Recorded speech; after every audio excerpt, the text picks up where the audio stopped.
বিএনপির স্থায়ী কমিটির সদস্য সালাউদ্দিন আহমেদ বলেছেন, সংবিধান সংস্কার সুপারিশের প্রস্তাবনা প্রজাতন্ত্র, রাষ্ট্রের মূলনীতি, রাষ্ট্র পরিচালনায় মূলনীতি, মৌলিক অধিকার এবং আইন বিভাগ পর্যন্ত আলোচনা হয়েছে। বিচার বিভাগ নিয়ে আলাদা আলোচনা করেছি। কিছু বিষয় এমন আছে যেগুলো আবার আমাদের দলীয় ফোরামেও আলোচনা করতে হবে। তিনি বলেন, এছাড়া বেশিরভাগ ক্ষেত্রে কমিশনকে আমরা বোঝাতে সক্ষম হয়েছি। সেসব বিষয়ে কমিশন পুনরায় সিদ্ধান্ত নিয়ে আমাদের জানাবে। জাতীয় ঐকমত্য কমিশনের সঙ্গে বৈঠক শেষে তিনি এসব কথা বলেন।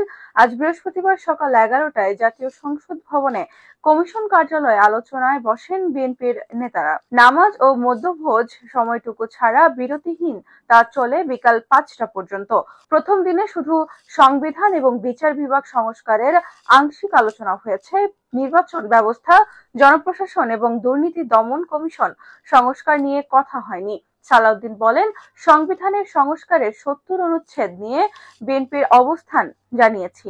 কমিশন কতটুকু গ্রহণ করবে তা পরবর্তীতে দেখা যাবে। আস্থা, অনাস্থা ভোট এবং সংবিধানে সংশোধনে যদি 70 অনুচ্ছেদ না থাকে, সরকারের স্থায়িত্ব থাকবে না। তিনি বলেন, বিএনপি মতামত দিয়েছে অর্থ বিল, সংবিধান সংশোধন বিল, আস্থা ভোট ও জাতীয় নিরাপত্তা সংশ্লিষ্ট বিষয় ব্যতীত এমপিরা স্বাধীন থাকবেন। চর্চার মাধ্যমে গণতন্ত্র সমৃদ্ধি হয় না। আমরা গণতান্ত্রিক প্রতিষ্ঠানগুলোকে শক্ত ভিত্তির ওপর দাঁড় করাতে পারিনি। ভবিষ্যতে যদি সাংবিধানিক শাসনের ধারাবাহিকতায় যদি সেই পর্যায়ে পৌঁছাতে পারি, তাহলে 70 অনুচ্ছেদের বিষয়ে তখন উন্মুক্ত করা যেতে পারে। গণভোট ও সংবিধান সংশোধনের বিষয়ে সালাউদ্দিন বলেন, সংবিধান সংশোধনে সংসদের উভয় কক্ষে 2/3 সমর্থন, রাষ্ট্রপতির অনুমোদনের পরও গণভোট লাগবে বলে সুপারিশ করা হয়েছে। সাংবিধানিক প্রতিষ্ঠানগুলো নিয়োগের জন্য রাষ্ট্রপতি, প্রধানমন্ত্রী, বিরোধী দলীয় নেতা, স্পিকার, বিরোধী দলীয় স্পিকার সহ 9 সদস্যের এনসিসি গঠনের সুপারিশ করেছে কমিশন। এতে প্রধানমন্ত্রীর একচ্ছত্র ক্ষমতা কমবে। সালাউদ্দিন আহমেদ বলেছেন, এনসিসি নিয়ে বৃহস্পতিবার আলোচনা হয়নি, তবে দফাওয়ারি আলোচনায় শুরুতে জানিয়েছে বিএনপি এনসিসি গঠনের ধারণার সঙ্গে একমত নয়। এনসিসির চর্চা নেই দেশে। হঠাৎ তা করলে রাষ্ট্র পরিচালনায় নির্বাহী বিভাগ এবং সংসদ দুর্বল করে দেওয়া হচ্ছে কিনা তা দেখতে হবে। সে সময় সংসদ থাকবে না বা সংসদ ভেঙে যাবে, তখন এনসিসি খুব বেশি ক্ষমতা প্রাপ্ত হয়ে অন্য কিছু করে কিনা তা দেখতে হবে।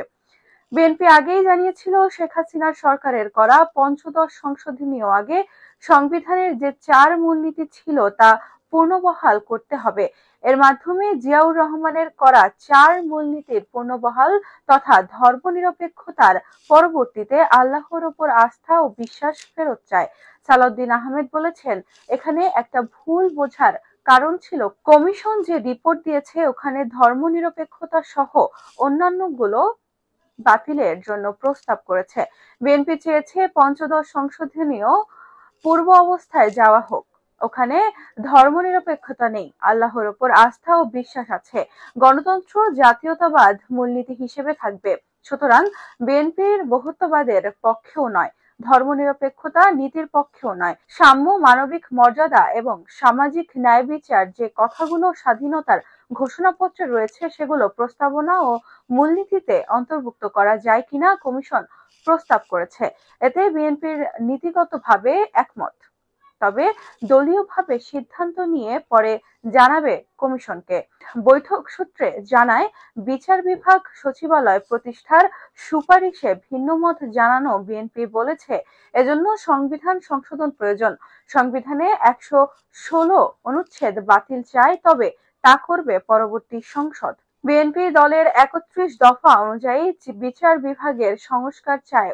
উচ্চ আদালতে বিচারপতি নিয়োগের অন্তর্বর্তী সরকার যে অধ্যাদেশ জারি করেছে, সেজন্য সংবিধান সংশোধন প্রয়োজন বলে দলটি অভিমত জানিয়েছে। সালাউদ্দিন আহমেদ সমকালকে বলেন, কিছু কিছু বিষয়ে ঐকমত্য আছে, আবার কিছু বিষয়ে মতপার্থক্য আছে। কমিশনের কিছু যুক্তি গ্রহণ করেছি, যেগুলো দলীয় ফোরাম আলোচনা করে সিদ্ধান্ত নেওয়া হবে। আবার বিএনপির অধিকাংশ যুক্তিও কমিশনের নোট নিয়েছে। এভাবে আলাপ আলোচনার মাধ্যমে সমাধানে যেতে পারবো বলে আশাবাদী। দিনভর আলোচনায় জাতীয় ঐকমত্য কমিশনের সংস্কারের সুপারিশের অধিকাংশের সঙ্গে একমত হয়নি বিএনপি। প্রধানমন্ত্রীর ক্ষমতা কমাতে জাতীয় সাংবিধানিক কাউন্সিলের গঠনে সুপারিশে ভিন্নমত জানানো বিএনপির আলোচনার টেবিলেও এতে রাজি হয়নি। আগামী রোববার ঐকমত্য কমিশনের সঙ্গে আবারও আলোচনায় বসবে দলটি।